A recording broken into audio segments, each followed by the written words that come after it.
Olá, amado irmão, amada irmã, a paz de Jesus, o amor de Maria, o fogo e a graça, a unção do Espírito Santo, que alegria, seja muito bem-vindo mais um dia ao nosso desafio da Bíblia. Nesse ano de 2024, estamos aqui para lermos, meditarmos e rezarmos a palavra de Deus. Seja muito bem-vindo. Já peço para você, se inscreva se você ainda não está conosco, deixa o like no final, não esqueça de deixar o joinha, isso ajuda o canal a mostrar esse vídeo a outras pessoas. E deixe também um comentário, da onde você está vendo esse vídeo, qual a sua cidade, qual o seu estado, diga aí, para que a gente possa interagir e crescer juntos na graça de Deus. Nós estamos unidos e reunidos no Deus que é Pai, Filho e Espírito Santo. Inspirai, Senhor, as nossas ações e ajudai-nos a realizá-las, para que tudo aquilo que fizermos comece e termine em vós. Nada para nós, Senhor, tudo para Ti, agora e para todos sempre. Amém. Proclamação do Evangelho de nosso Senhor Jesus Cristo segundo São João. Glória a vós, Senhor. Capítulo 20, versículo do 21 ao 23, que diz assim: Disse-lhes outra vez: a paz esteja convosco, como o Pai me enviou, assim também eu envio a vós. Depois dessas palavras soprou sobre eles, dizendo-lhe: recebei o Espírito Santo. Aqueles a quem perdoados os pecados, se-lhe-ão perdoados. Aqueles a quem os retiverdes, se-lhe-ão os retidos. Palavra da nossa salvação. Glória a vós, Senhor. Queridos, preste atenção. Eu peço você a maior atenção que você puder nesse vídeo. Ele pode ser até um pouquinho mais longo, mas aqui nós vamos tratar de uma doutrina de fé. Aqui nós iremos tratar de um sacramento, onde o católico é acusado pelos irmãozinhos protestantes, dizer que, como é que vocês se confessam com o padre não tem poder de perdoar pecado, eu me confesso diretamente com Deus, eu falo diretamente com Deus, e tem muitos católicos também que pensam assim, que não se confessa com o padre, porque diz assim: eu vou me confessar com o padre, um comedor de feijão e arroz como eu falo diretamente com Deus. Vamos ver, biblicamente falando, através desses versículos, quem está certo. Nós estamos aqui falando a respeito da ressurreição de Jesus. Jesus aqui, que já tinha aparecido a Maria Madalena, e aqui agora ele aparece para os discípulos, para os apóstolos. Exclusivamente aqui para os apóstolos, que estavam trancados por medo dos judeus. Se você não viu o vídeo passado, veja, pois é uma sequência. E aqui disse-lhe outra vez Jesus: a paz esteja convosco, como o Pai me enviou, assim também eu vos envio a vós. Mais uma vez Jesus diz: a paz esteja convosco. Fique tranquilo, tire o medo do seu coração. A paz esteja no meio de vós. Eu sou a paz, eu estou aqui. Tranquilize o teu coração. E essa palavra para mim e para você, eu não sei quais são os seus pensamentos, os seus sentimentos, aquilo que tem tirado a sua paz. Deixa eu dizer para você aqui uma coisa: o que nos tira a paz é o pecado. O pecado nos tira a paz. É por isso que no livro do Gênesis, no capítulo 2, vai dizer que quando você estiver triste e abatido, preste atenção, porque o pecado está te rodeando.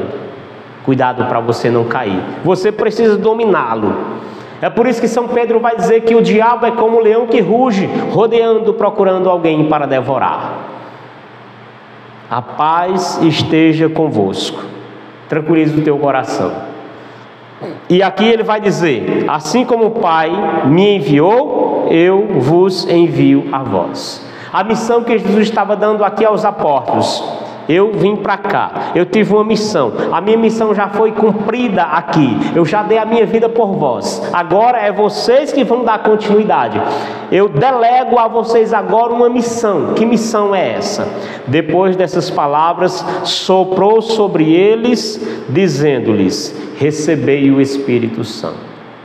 Neste momento Jesus sopra e diz: recebei o Espírito Santo. Nesta hora os apóstolos foram imbuídos, tomados por uma graça, por uma unção dada somente a eles.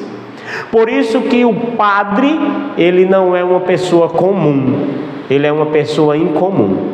Um dia um amigo católico, eu ia saindo de casa e ele conversando comigo ali rapidamente, a gente falando a respeito do padre, ele disse exatamente isso: o padre é um homem comum, um comedor de arroz e feijão como eu, como você, eu vou me confessar com um homem assim, eu vou me humilhar diante de um homem assim, contar da minha vida, dos meus podres. E eu disse para o irmão assim: meu irmão, no dia em que um homem conseguir transformar pão em carne e vinho em sangue, então eu digo também que o padre é um homem comum. Mas enquanto um homem comum não conseguir fazer isso, e só quem faz isso é o padre, eu digo para você, o padre é um homem incomum. Só ele pode fazer isso. E aí aquele irmão ficou calado. E somente o padre tem uma unção dada pelo próprio Cristo de perdoar pecados. É ele que perdoa? Não, não é o padre que perdoa. Quando nós nos confessamos, quando nós nos humilhamos, quando nós temos um diálogo, uma conversa, contando nossos podres ao padre, ele diz, pela autoridade dada a mim, a Santa Mãe Igreja, aquele padre está ali em nome de algo, da Santa Mãe Igreja. A autoridade foi dada a ele, única e exclusivamente a ele. E ele diz, eu absolvo seus pecados em nome do Pai, do Filho e do Espírito Santo. Então ele absolve em nome do Pai, Filho e Espírito Santo. Quem perdoa os pecados? É o Pai, é o Filho e é o Espírito Santo, na pessoa do sacerdote que tem autoridade para fazer aquilo. E é interessante você perceber uma coisa, preste atenção nisso aqui. Por exemplo, um policial, quando ele vai ser nomeado, passa pelo processo formativo, seletivo e tudo mais, ele vai fazer um juramento. Nesse juramento, ele promete preservar a boa convivência de todo cidadão. Se por acaso um pai, uma mãe, um irmão, um filho cair na malha fina da lei, aquele policial ele é obrigado a aprender, certo? Ele faz um juramento à lei e ele é obrigado a fazer aquilo. Um médico, quando ele vai ser formado, ele faz um juramento de cuidar de toda e qualquer pessoa que esteja precisando dos seus préstimos, sem fazer acepção de pessoas. Ele faz esse juramento. Não fazendo isso, ele cai em decoro, pode até perder o seu exercício de medicina.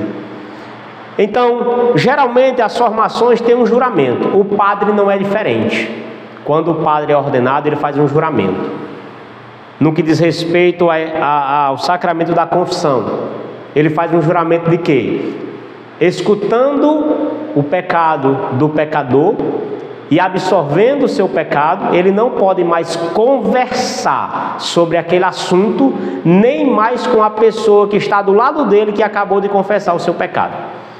Se ele conversar sobre aquele assunto com aquele camarada, ou aquela camarada, ou com alguém, depois que ele sair dali, o padre, ele perde o exercício do seu ofício sacerdotal. Ele faz um juramento, ele não pode conversar mais sobre aquele assunto com ninguém mais, né? Leva para o túmulo aquilo que ele escutou. E é interessante você perceber que isso é uma verdade, que realmente os pecados são perdoados. Preste atenção, onde ele vai dizer, e aqui está o embasamento bíblico para dizer a mim e a você, para saber quem está certo, se é o irmão protestante ou se é o católico mal que não compreende as coisas, de achar que está certo confessar-se diretamente com Deus. Olha bem, depois que ele soprou e disse-lhe, recebeu o Espírito Santo, aqueles a quem perdoardes os pecados, se-lhe-ão perdoados. Gente, isso aqui está mais claro do que o claro dia. Aqueles a quem os retiverdes, ser-lhe-ão retidos. Jesus, ele deu autoridade aos apóstolos de perdoar os pecados. Aqueles a quem vocês perdoarem os pecados serão perdoados. Aqueles a quem vocês não perdoarem, não serão perdoados. Mateus capítulo 16, versículo 18. Tudo que ligardes na terra será desligado, tudo que ligardes na terra será ligado no céu. Tudo que desligardes na terra será desligado no céu. Olha a autoridade. Olha a autoridade. Evangelho de São João capítulo 14, lava pés.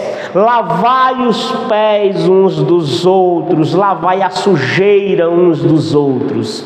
Olha o embasamento bíblico para a confissão dos pecados. E este aqui principalmente, preste atenção mais uma vez, para que não fique nenhum rastro de dúvida. Aqueles a quem perdoardes os pecados serão perdoados. Ipsis literi, não sou eu que estou falando, não é um padre que está falando, não é Jesus, é a palavra de Deus, e esse é o contexto bíblico. Quem está falando aqui? É Jesus ou é alguns dos apóstolos? Quem está falando aqui é a Maria Madalena? Não, é Jesus. Você vai ter a ousadia de contestar Jesus. Você vai ter a ousadia de contestar Jesus. Quem você pensa que é, meu irmão, minha irmã? Jesus já tem uma autoridade. E quem sou eu para tirar essa autoridade de Jesus? Você acredita ou não acredita na palavra? A palavra está aqui: aqueles a quem perdoardes os pecados serão perdoados, aqueles a quem retiver serão retidos. E aqui, para ficar bem claro, para finalizarmos esse embasamento bíblico com relação à confissão dos pecados. Um dia, Frei Antônio, Santo Antônio de Pádua, estava no púlpito pregando o Evangelho, fazendo a homilia de uma missa. E ele falou a respeito da confissão, a respeito do pecado. Quando ele terminou, havia lá no meio da assembleia um jovem que chorava muito. E quando terminou a missa, aquele jovem procurou o Frei Antônio. Frei Antônio, o senhor me escuta em confissão? E ele disse: sim, eu lhe escuto. E foram para o confessionário. Chegando lá, aquele jovem só chorava, copiosamente. Não conseguia falar uma palavra. Frei Antônio disse o seguinte: faça o seguinte, meu jovem, vá para casa, escreva seus pecados, escreva aquilo que você quer me dizer num papel, depois você vem e traz. Assim o jovem fez.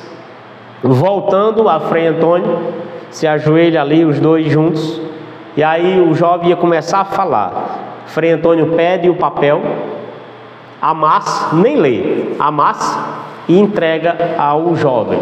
E diz: pela autoridade dada a mim, pela Santa Mãe Igreja, eu absolvo os seus pecados em nome do Pai, do Filho e do Espírito Santo. Vá em paz. Vá em paz. Aquele jovem, sem entender nada, saiu dali porque ele não tinha falado nada. E no meio do caminho ele abre aquele papel. E para o espanto dele, não havia nenhuma letra. O papel estava completamente branco. Dá para você entender o mistério do sacramento da confissão? Quanto tempo faz que você não se confessa? Quanto tempo faz que você não faz um exame de consciência e vai aos pés do Padre ter um diálogo, uma conversa e lavar a sua alma, lavar o seu espírito? Quanto tempo faz, meu irmão, minha irmã, que tem lixo no teu coração? Quanto tempo faz que você guarda mágoa, ressentimento, intriga, ódio das pessoas? Quanto tempo faz que você não tira a corrupção de dentro de si? Faça um exame de consciência. Como fazer um exame de consciência, Rony? 10 mandamentos. Eu tenho amado a Deus acima de todas as coisas. Eu tenho chamado o nome de Deus em vão. Eu tenho guardado domingos e festas. O católico que não vai para a missa aos domingos está em pecado mortal. Por que, Rony, isso aí? Porque você deixou de amar a Deus acima de todas as coisas. Num domingo alguém ocupou o lugar de Deus que você não foi à missa. Eu tenho honrado pai e mãe. Eu tenho matado, adulterado, cobiçado e assim por diante. Faço o meu exame de consciência em cima disso ali. Estou em falta, confissão. Santo Agostinho vai dizer: pecado confessado é pecado perdoado. Pecado que não é confessado é pecado que não tem perdão. Meu irmão, minha irmã, Santo Agostinho ainda vai dizer, e eu finalizo aqui: quando nós vamos pecar, o diabo tira toda vergonha de nós, e a gente descaradamente cai em pecado. E quando a gente vai confessar, o diabo coloca toda vergonha em nós, para que a gente não confesse. Você está com vergonha do seu pecado? Olha que o diabo pode estar agindo na tua vida. Então, reze e peça a Deus a graça de fazer um exame de consciência e fazer uma boa confissão. Façamos a nossa meditação interior. Senhor Jesus, na tua presença aqui nós nos colocamos. Reze comigo, meu irmão, minha irmã. Senhor meu Deus, eu aqui quero fazer cair por terra todo e qualquer conceito errado a respeito da confissão. Quero aqui pedir, Senhor, que essa palavra abrase o meu coração e eu receba ela, acolha ela como verdade de fé. Há quanto tempo, Senhor, eu não me confesso? E aqui, Senhor, quero pedir perdão, até mesmo por esse período todo, guardando lixo, mágoa, ressentimento, intriga, mentiras, corrupções, pornografias, tantas coisas, Jesus, que trago na minha vida. Faça, meu irmão, minha irmã, o seu exame de consciência. Peça a Deus a graça de revelar o seu pecado e assim você tomar resolução na vida. Dá-me a graça, Senhor, de o mais breve possível procurar um padre para fazer uma boa confissão. E me confessando, me aproximar da Eucaristia. Sim, Senhor Jesus, o alimento que me resguardará para a vida eterna. Dá-me a graça de acreditar na tua palavra, que me instrui e que me ensina a ter essa prática de verdade. Continue a sua oração, Deus lhe abençoe e até amanhã.